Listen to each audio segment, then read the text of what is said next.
અને આજ દિન સુધીમાં જે કામગીરી થઈ છે સંતોષકારક કામગીરી છે। આમાં કોઈ મતદાર વધારવા કે મતદાર કાપી નાખવાની કોઈ યોજના નથી, પરંતુ જે ખરેખર મતદારો છે એમના જ નામ મતદાર યાદીમાં રહે એના માટેનો આ પ્રયત્ન ઇલેક્શન કમિશનર દ્વારા જે કરવામાં આવી રહ્યો છે। ગુજરાત સહિત દેશભરના 9 રાજ્યો અને 3 કેન્દ્રશાસિત પ્રદેશોમાં હાલમાં સર એટલે કે સ્પેશિયલ ઇન્ટેન્સિવ રિવિઝનની કામગીરી ચાલી રહી છે। તો હવે સરની કામગીરીનો તમામ ભાર બીએલઓ એટલે કે બૂથ લેવલ ઓફિસર પર આવી ગયો છે, જેમાં 80% શાળાના શિક્ષકો છે। તો હવે સરની કામગીરીને લઈને સમય મર્યાદા ઇલેક્શન કમિશન ઓફ ઇન્ડિયા દ્વારા વધારી દેવામાં આવી છે। ઇલેક્શન કમિશન ઓફ ઇન્ડિયા દ્વારા આ 7 દિવસની સમય મર્યાદા વધારીને હવે 11 ડિસેમ્બર સુધી કરી નાખવામાં આવી છે। આ અગાઉ 4 ડિસેમ્બરના રોજ ડ્રાફ્ટ મતદાર યાદી જાહેર થવાની હતી। તો આવો જાણીએ શું છે સમાચાર। નમસ્કાર, જમાવટ સાથે હું છું પાર્થ।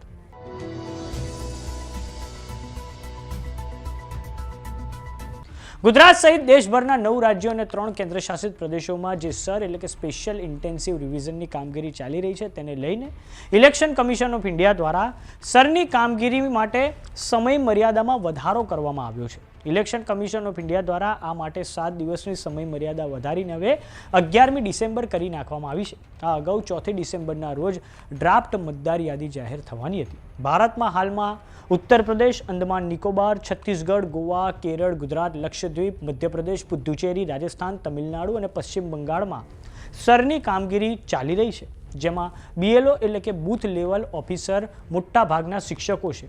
અને આ લીધે 4 ડિસેમ્બરની જે ડેડલાઇન આપવામાં આવી હતી તેના કારણે શિક્ષકો ભારે દબાણમાં હતા, પરંતુ હવે ઇલેક્શન કમિશન ઓફ ઇન્ડિયા દ્વારા આ ડેડલાઇનને 7 દિવસ સુધી એક્સટેન્ડ કરીને 11મી ડિસેમ્બર કરી નાખવામાં આવી છે। અને ફાઇનલ મતદાર યાદી એ 14મી ફેબ્રુઆરીના રોજ ઇલેક્શન કમિશન ઓફ ઇન્ડિયા દ્વારા જાહેર કરવામાં આવશે।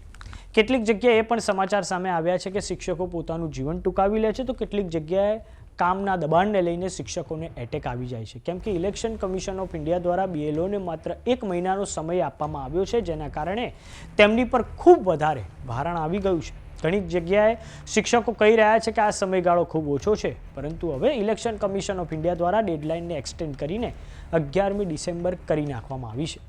તો સુરતમાં કેન્દ્રમાં જળશક્તિ મંત્રી CR પાટીલ અને ગુજરાતના નાયબ મુખ્યમંત્રી હર્ષ સંઘવી એક બૂથ પર પહોંચ્યા હતા, જ્યાં તેમણે બૂથ પર ચાલતી સરની કામગીરીનું નિરીક્ષણ કર્યું છે।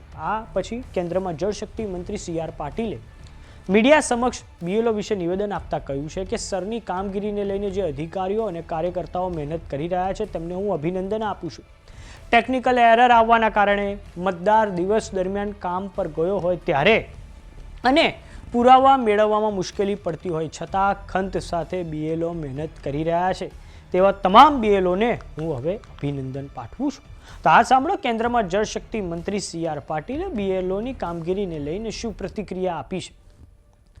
એના માટે બીએલઓ અધિકારીઓ અને કાર્યકર્તાઓ જે મહેનત કરી રહ્યા છે એમને હું ખૂબ ખૂબ અભિનંદન આપું છું કે ખૂબ વિકટ પરિસ્થિતિમાં ટેકનિકલ એરર પણ ઘણીવાર આવવાને કારણે પણ ત્યારે મતદાર દિવસના કદાચ કામ પર ગયો હોય એના કારણે મળતો ન હોય, કદાચ એને અણસમજને કારણે એની પાસે પુરાવા મેળવવામાં પણ એમને મુશ્કેલી પડતી હોય, છતાં એ ખંત સાથે જે મહેનત કરી રહ્યા છે એવા બીએલઓને ફરીથી ખૂબ ખૂબ અભિનંદન આપું છું।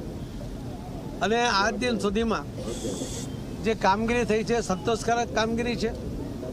આમાં કોઈ મતદાર વધારવા કે મતદાર કાપી નાખવાની કોઈ યોજના નથી, પરંતુ જે ખરેખર મતદારો છે એમના જ નામ મતદાર યાદીમાં રહે એના માટેનો આ પ્રયત્ન ઇલેક્શન કમિશનર દ્વારા જે કરવામાં આવી રહ્યો છે એના કારણે ભવિષ્યમાં પણ કેન્દ્ર સરકારની કે રાજ્ય સરકારની જે યોજનાઓ છે એમાં પણ લાભાર્થીઓના નંબર ઓછા થશે। એના કારણે નાણાં પંચ અને નીતિ આયોગ પણ જે પ્લાનિંગ કરશે એ પણ ચોક્કસપણે થઈ શકશે।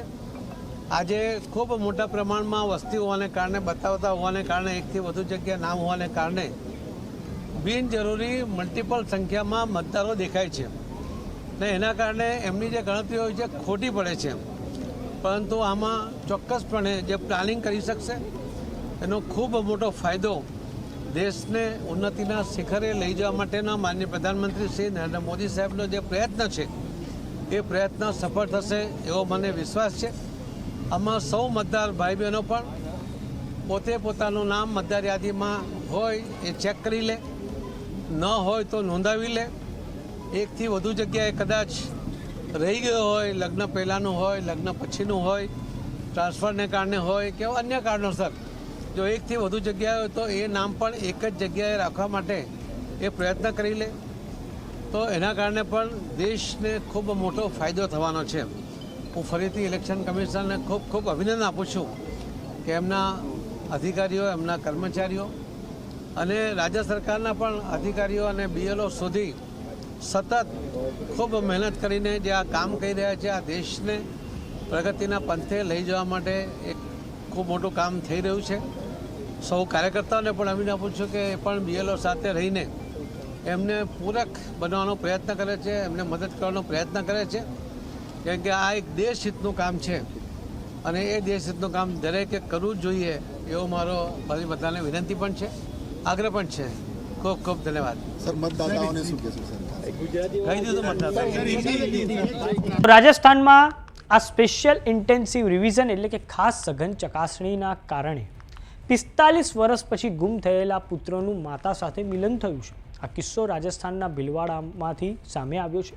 સુરજ ગામના ઉદયસિંહ રાવત 1980માં લાપતા થઈ ગયા હતા. પરિવારજનોએ તેમની શોધખોળ કરી પણ કોઈ પતો નહોતો મળ્યો. ઉદયસિંહ રાજસ્થાનથી 1300 કિલોમીટર દૂર છત્તીસગઢ પહોંચી ગયા હતા અને અકસ્માતમાં ઈજા થતાં તેમની યાદશક્તિ જતી રહી હતી અને જ્યારે સરમાં દસ્તાવેજોની માંગ કરાઈ ત્યારે ઉદયસિંહે પોતાનું ગામ યાદ આવી ગયું અને હવે તેમનું પરિવાર સાથે મિલન થયું છે.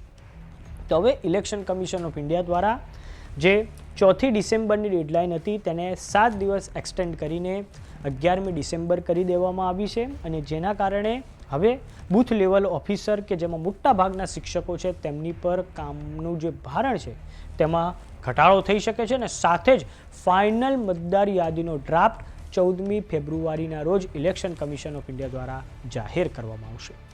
તો ઇલેક્શન કમિશન ઓફ ઇન્ડિયા દ્વારા આજે જાહેરાત કરવામાં આવી છે તેને લઈને આપનું શું માનવું છે અમને કોમેન્ટ બોક્સમાં લખીને જરૂર જણાવો. જો તમે અમને યુટ્યુબ પર જોઈ રહ્યા તો સબસ્ક્રાઇબ કરો, જો તમે અમને ઇન્સ્ટાગ્રામ અને ફેસબુક પર જોઈ રહ્યા તો ફોલો કરો. સાથે જ અમારી વોટ્સઅપ ચેનલ આવી ગઈ છે, જોઈન કરવાનું ના ભૂલતા. નમસ્કાર.